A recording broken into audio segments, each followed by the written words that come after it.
What a beautiful setup! How beautiful you've been set up! How beautiful you've been set up! Well, instinct. Instinct is something quite weird. Like, for example, I tried to figure out what to wear now on this video, and my instinct told me it has to be this. My instinct also tells me that my laptop should be turned off for a week. And this morning my instinct tells me to drink a coffee. And then my instinct told me to watch an episode of Moonlight, which is a new Marvel series. But also somehow, while doing these things, I feel sick, like nauseous. And then my instinct tells me, instead of going outside now and slacklining, I should first do some work. Although my instinct, somehow introduces me to the concept of having a holiday, but maybe holiday in the sense of you just do what you want anyway. Because it's not really a holiday if I have to do certain things, is it?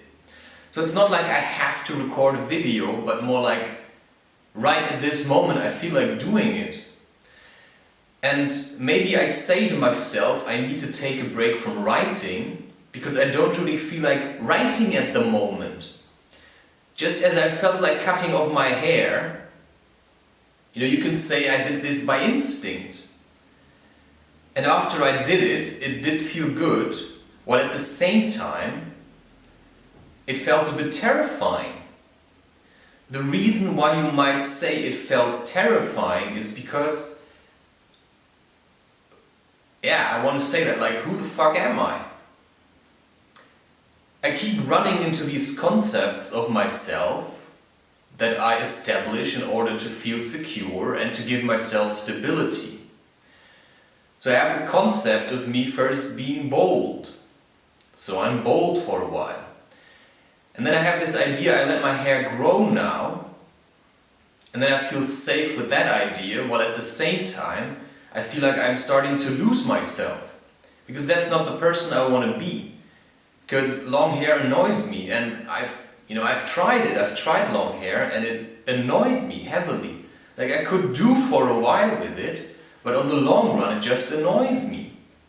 And then I keep reminding myself of this, but native, they did this test with Native Americans, where you could say Indianer is the German term, Indians maybe. But I find that a bit confusing because, who are people from India then? Aren't they the Indians? So Native Americans probably is the most non-confusing term that you can use, because they are the people of what, we consider today to be America, while it probably was called something else before that. So, just like countries, the concept of the existence of America or Germany, or maybe certain viruses, it's just a concept, it's an idea, it's an opinion. And if enough people believe in the existence of a country like America, then suddenly it becomes a reality, but only to those people that believe in it. And the people that believe in it then find some kind of solace in the idea, because the more people believe in it, the more security and stability it gives to you. And that's maybe where you have the concept of a personality. I think of myself as Christopher. And I think of myself as the person that looks like I look. Now, I have very varying styles of clothing, but I also tend to get drawn into always dressing the same. But it's also because the things I do are kind of similar. So if I go outside hiking, You know, why should I dress like this? In somehow smart clothes. The same as, you know, I don't like running here because it's too much pavement, like concrete, and it's too many people, so I need forest to run. So I do the things that I can do in the area that I'm in. So I adapt to the circumstances. So why should I dress like smart and fancy if there's nothing like really fancy going on? Because then I rather wear clothes, you know, that can take a bit of a strain, that I know they won't break easily. Whereas this, it's like, I don't like the way it's tight, you know, I can't really move freely in this. And it's white, so it's also like fine fabric. So it's not very practical, is what I mean. So the point is that the idea you have of yourself is highly relative on the way you feel about yourself. So for example, I tried starting to let my hair grow out once more because I had long hair before. But I also realized it annoyed me. Like I hated it when I was laying on my pillow and like there was hair everywhere. I didn't like it. I didn't like the maintenance. And now I thought I have to change how I look because somehow I felt like maybe long hair is needed. Maybe I need long hair to be more in tune with my nature. But what is my nature? So my nature, what is that? It's like something that tells me who I am. It's like, you know, I have tattoos and I feel like I want more tattoos. Just one actually. And I don't, you know, I want it like done in the traditional way. That's something that my feeling tells me. And that I continuously also envision, because somehow in this body I turned out to have tattoos. And I feel like, you know, there's still something missing to be like complete as the kind of figure that I need to be in this life to fulfill my task or something. And you know, in spirituality we sometimes come across concepts of people that we start identifying ourselves with. For example, I've talked a bit about Christ consciousness, and Christ consciousness is just like a mindset. And you may feel connected to Jesus, who, you know, Jesus Christ. It's not, Jesus was his name. His physical form had a personality or an identity, but he had Christ consciousness. So his name is not Jesus Christ, his name is Jesus of Nazareth or whatever. And then Christ just implies that he was connected to Christ consciousness. And he did get there through various spiritual practices such as fasting and praying and meditation, but also through the use of jurema, as I have been told by somebody who was quite knowledgeable in the scriptures, like the original Aramaic scriptures.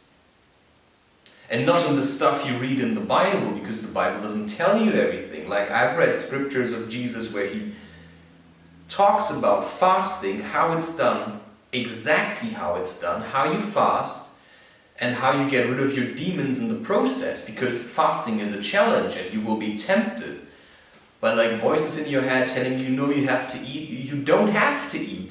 And that's exactly the temptation. There's people who don't eat, but if you believe you're going to die because you don't eat, you might as well die. There's been records of people who froze to death simply because they thought they would freeze to death. Like they found somebody who was showing physical signs of freezing to death because they were locked in a cabin and they believed, you know, they would freeze to death. They were afraid of freezing to death and they actually froze to death, but the temperature never dropped below 10 degrees Celsius. So your belief can actually shape the way you perceive the world. So if I believe now I have to have long hair to like accomplish certain things, But my feeling tells me I want to shave that off because I actually don't like long hair.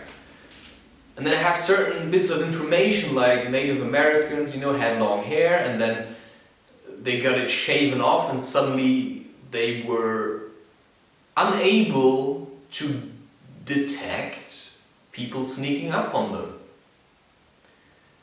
Well, maybe, that just shows your hair is antenna and it makes you pick up certain vibrations. So if you have long hair and you're in the forest and somebody's sneaking up on you, you can actually detect that. But I feel like if I let my hair grow out in like this kind of city reality, this kind of city environment, I get more and more confused because there's too much input. There are so many disturbing factors, vibrations, frequencies that just make me go insane if I have long hair. Which is why in this kind of city environment I rather cut it off. Because I can't take it. It's just highly disturbing. And it annoys me to a great deal. And that's why having no hair or short hair is much more easy, because otherwise I just pick up too many things. And usually, if I'm aware of this, I can deal with it, but I'm not perfect. So sometimes I also go through phases of suffering, and usually in these times I forget that I pick up these things. And then I think all of this is myself while it's not. So there are so many people who send out negative energies and vibrations, and there are so many people that have so many destructive thoughts, and I feel it when I'm in the presence of them. And one of these people, for instance, is my dad, who doesn't deal with his emotions like I do, for example. No, he constantly projects his emotions onto his surroundings. What does that mean? Somebody is, they have anger inside of them. And instead of dealing with their anger on their own way, no, they walk around and they project their anger at everybody. So it's like you're radiating anger. And that makes me angry. So what do? I just cut myself off of these people, because if I try to get into that, I suck up their anger. And that doesn't help me, because it just makes me more and more frustrated. And it's a way, you have to learn to deal with that, because you may be in the presence of somebody that's radiating anger, because the anger is inside of them and they never deal with it. And they have learned, so in the family environment, people take up a lot of your shit because it's family, right? So you can be grumpy, you can be moody, and you can injure everybody because you've been injured. And then you just radiate all that hatred and people suck it up. And when I wrote a lot about my hatred, and I wrote a whole book about why I hate my family, because I've been subject to this hatred my whole life, and most of it I just sucked it up until it was too much, and I literally exploded onto the page and into my family's face, and I told them to fuck off and leave me alone, simply for the reason that everybody was projecting their shit onto me. So I had to establish some very firm boundaries where people stop pissing me off because they're pissed off already.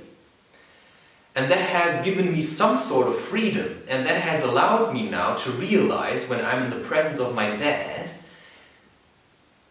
it's almost impossible for me to remain in my own chill zone, because he just projects all his hatred onto me. And that's something, if you're unaware of it. So cutting off my hair does one thing. It helps me to be more connected to myself. but I also have to get used to it. So if you're used to having long hair, so I grow my hair out, and then I cut it off, there's a shade, there's a shift. So me slacklining in the park, it feels harder now that I have short hair again, because I have to find this inner balance again. Because having long and short hair, there is a different feel about yourself. I had it once when I had a beard and then I cut it off completely and I felt shit, something changed. I actually realized beard is attracting a lot of male energy, which makes you stir and and if you don't know how to deal with that, you might end up very unbalanced. But nobody talks about these things because everything's materialistic, right? No, it's not. So the point is, with feelings and intuition, it's all about trying different things and then comparing them to each other and then realizing how does it make me feel. It's like diet. So I make test runs with diets. I have phases where I eat a lot of sugar. It's also because I have other things going on right now, so it's harder to resist the temptation to eat sugar, so I just eat the sugar. I just allow it to happen, but I also have found ways to distance myself from the method of eating sugar. So this morning I drank coffee because I felt like I needed it, while at the same time it makes me restless right now. It's I don't know what's happening. So, following your intuition or your instincts doesn't mean you always understand what you're doing and why you're doing it. It may be that you just, you just follow your instinct, you do something and you have no idea why you're doing it, but you know you have to do it, so you just go on and do it. And these things might be highly uncomfortable for you. It might be maybe end up shouting at somebody or releasing an episode where you address your sister and tell her to stay out of your content because you know it's important, but at the same time you're really afraid that she's going to listen to it and it's going to hurt her. But at the same time you also know, you don't want to change that because now you've planned out the podcast. You don't want to change that, and it takes courage to say things that might get you in trouble. And that's why talking in my books and on my podcast sometimes about these topics Corona measures and the reality behind Corona and the reason why people are afraid of Corona, sometimes is, for me, highly disturbing because I don't know what the reaction will be to that. And I've talked about also these, gender confused people who think I don't know, they have to turn into women, although they're a man. So you might, you've seen it with Jordan Peterson. People are trying to attack him for his opinions, but maybe it's because I don't know, see, people project all kinds of things onto all kinds of people. And if somebody says, something about, openly criticizes a certain thing, suddenly all kinds of people get together and attack that person. And they think they have the right to do that. Well, all he does is show them that they have a problem. And then they think, because he makes them angry, that he's the problem, but it's not. The problem is inside of them. The problem is that they actually hate themselves, for wishing they would be a man although they're a woman, or the other way around. So it's about reconnecting with yourself and realizing this is who I am. I was born a man, so how do I figure out what a man is? Because maybe the image I have of men is something, that I find not worth being. So I had to figure out how to be a man because my dad couldn't show me. And that's just the way it is, but also it isn't. So right now you find myself recording an episode because I also need something to do, and there's certain responsibilities that I have, and whether that's easy or not is out of the question, because it's in the Bhagavad Gita they say, do your duty. whether you like it or not, you just do what you have to do. And that may be, if your nature tells you to do certain things, you just do it. But of course, you also have to question that. Like, weigh the consequences. Is this really what I want to do? Like, do I really want to hurt people? Do I do this to hurt people? Do I do it because it actually helps people to get more freedom? And if you help people to have more freedom in their lives, you will be subject to a lot of projection. And people will get angry at you, but maybe getting angry at you will enable them to find more freedom. But that may leave you to be a bit lonely. So you have to realize that certain tasks will end up in kind of a state of loneliness, which may make you sad at some point, but also realize you enable people to get by on their own more. Because you can still be a service of projection for others, but you show them it's okay, right? It's okay if they are like this, but they have to be aware of the consequences. Like, if they project on you, you'll be gone out of their lives. If they keep projecting on you, you might just throw the ball back at them, and they might not like that. And sometimes it's hard, but it's also liberating in a way, because you can choose more what you do, because you are more free of this feeling of wanting people to like you, because you start liking yourself more. And then it's also about more loving to love than loving to hate, but also realizing if you hate something, just shows you something to work with, and that just gives you homework, right? I mean,